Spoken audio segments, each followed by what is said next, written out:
పంచాయతీకి సంబంధించిన స్థలాలు ఉన్నాయి కదండి. అన్ని దిక్కులు కూడానండి బోర్డు పెట్టాలి కదండి.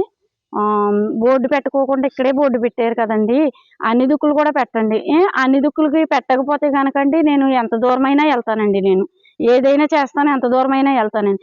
ఈ ఊరు సర్పంచ్ భర్త అయ్యుండి సూర్యప్రకాశరావు గారండి మేలు ప్రజలకి మేలు చేయకపోయి కీడు చేస్తున్నాడండి. ఆయన ఏంటంటే ఇలాగా గొడవలు సృష్టించేస్తున్నాడండి. ఏ అభివృద్ధి అన్నది చేయకోకుండా లంచం అడిగి, డబ్బులు లంచం అడిగి, అది చేసి లేనంటి వాళ్ళని లంచం అడిగి ఇవన్నీ చేసి గ్రామాన్ని అభివృద్ధి చెందేందుకు మానేసండి. ఎవరు ఎక్కడ ఏది చేస్తున్నారు, ఎక్కడ ఇది అనండి వాళ్ళ దగ్గరికి వెళ్ళటమోనండి, వాళ్ళ బెదిరింతాం, డబ్బులు అడుగుతూ అంతా ఎందుకు. సూర్యప్రకాశరావు గారండి కరుగోలు మిల్లు ర్యాంపులోని ఇసుకంతా పట్టుకెళ్ళండి స్కూల్ దగ్గర గుట్టల కింద వేసేసండి. పేక్ ఫోటోలు పెట్టి పేక్ రిపోర్టర్ కండి అవి ఫోటోలు తీసి పేక్ రిపోర్టర్కి పెట్టండి.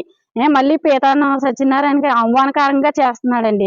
పార్టీలో ఉండి ఆయన చేసేది ఏంటండి, ఇగో ప్రజలమండి మాలాంటి వాళ్ళమండి ఈ స్థలాలు తీసుకుని మేము పాకేసుకున్నామండి.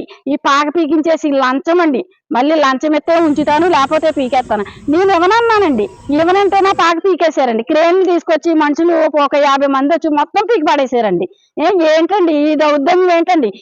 గ్రామానికి మంచి చేస్తాడని మేము అనుకుంటే అండి ఇలాంటి చెడు పనులు చేస్తాడండి. ఆయన ఏం చేశాడండి? ఆయన్ని మేము అందరం ఓట్లు వేసుకుని నగ్గించుకున్నాం కానీ ఆయన చేసింది మాకు ఏమీ లేదండి. ఆయన ఇదిగో మాకు ప్రజల్లో ఏంటండి లేనంటే వాళ్ళు కొద్ది గుడిసి వేసుకుంటే గుడిసి పీకి పడేస్తాడండి. ఆయన చేశారండి. ఆయన 50,000 అండి.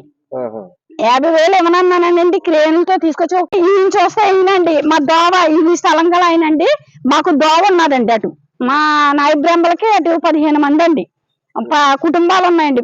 15 కుటుంబాలు ఉంటాయండి. వాళ్ళకి ఎప్పటి నుంచో పూర్వం నుంచి దోవండి. ఆ దోవండి మేము ఏం చేసాం, కంకర ఎంచుకున్నామనండి. అప్పుడు అలాగే సూర్యప్రకాశరావు గారు వచ్చేసి వాళ్ళందరూ వచ్చేసండి, నువ్వు ఇక్కడ దోవ ఇవ్వాల్సిన అవసరం ఏంటి, నువ్వు అలాగేలాగానని మాట్లాడేసి ఆడదని మహిళని కూడా లేకోకుండా వాళ్ళ ఇష్టం వచ్చినట్టు మాట్లాడేశారండి. మాట్లాడేస్తేనండి అప్పుడు అలాగేనండి ఆ దోవ కూడా అలాగా వేసుకోకుండా చేసేసి ఆపేశారండి. మేము లేనంటే మేము మంగళ మీద ఎందుకు ఆయన కష్టపడాలి చెప్పండి ఒకసారి. మొత్తం పోరంబోకు స్థలాలు పంచాయతీ సంబంధించిన స్థలాలు ఎక్కడైతే ఉన్నాయండి అన్నిటికి కూడా బోర్డులు పెట్టండి. లేబర్లని మాత్రం అండి మీరు చాలా ఉన్నవాడిని ఇంకా పెంచుతున్నారు కానండి లేబర్ని మాత్రం అండి ఇలా డబ్బులు ఇమ్మని ఇలాగే ఇబ్బందులు పాలు చేసేసండి ఎన్నో విధాలు చేసేస్తున్నారండి. ఈ దోవ చొత్త ఈ దోవ వేసుకొని ఇవ్వట్లేదండి మా నాయబ్రాంబల్ని. ఈ చోట పూలు ఇక్కడ పాకేసుకున్నామంటే ఇక్కడ చొత్త ఇక్కడ పట్టేశాడు. ఎందుకని నా మీద అంత పకండి ఆయనకి. నేనేం చేశానండి అంటే వాళ్ళు చేసి దౌర్జన్యం నేను అడుగుతున్నానా, నన్ను పడతాం నేను వాళ్ళు చేసినవన్నీ నేను అడుగుతున్నానా, దాన్ని చంపేస్తాను, అటు చంపేస్తాను, నరికేస్తానని. ఎందుకు ఒక మహిళను చంపేస్తాడా అంటే వాళ్ళు ఎన్ని దౌర్జన్యాలైనా చేసేయచ్చండి. పాడు చేయకండి గ్రామాన్ని. ఎందుకంటే ప్రజలు మిమ్మల్ని నమ్మే కదా అందరినీ. ఇప్పుడు పైన ఉన్న వారిని మిమ్మల్ని అందరినీ నమ్మే కదండి మేము ఓట్లు వేసి నగ్గించుకుంటామండి. మమ్మల్ని ఎలా చేసేస్తాయండి? ఇంకా మేము ఇంకెవరికి చెప్పుకోమని చెప్పండి. ఇంకా ఇది నాదేమన్నా తప్పు ఉంటే క్షమించండి. మీరు ఇది కొద్ది చర్య తీసుకునండి.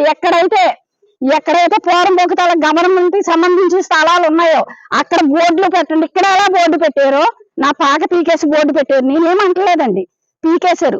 ఇక్కడ ఎలాగో బోర్డు పెట్టారో అలాగే ఈయనకి బోర్డు ఆస్తుందండి. ఈయన మరి ఈయన చూడండి కొబ్బరి మొక్కలు పండించేసుకున్నాడు, కొబ్బరి మొక్కలు వేసేసుకున్నాడండి, కాయలు పండించుకుంటున్నాడండి. అతను ఏం చేయట్లేదండి. నేను పాకేసుకుంటే నా దోను ఇప్పేసండి భద్ర పెట్టేసి ఒక మైళ్ళని పట్టుకుని వస్తే అవన్నీ చేస్తున్నారండి వాళ్ళు. మరి ఇదంతా మీ దృష్టిలో పెట్టుకునండి మీరు మా పట్ల మీరు మేలు చేస్తారని నేను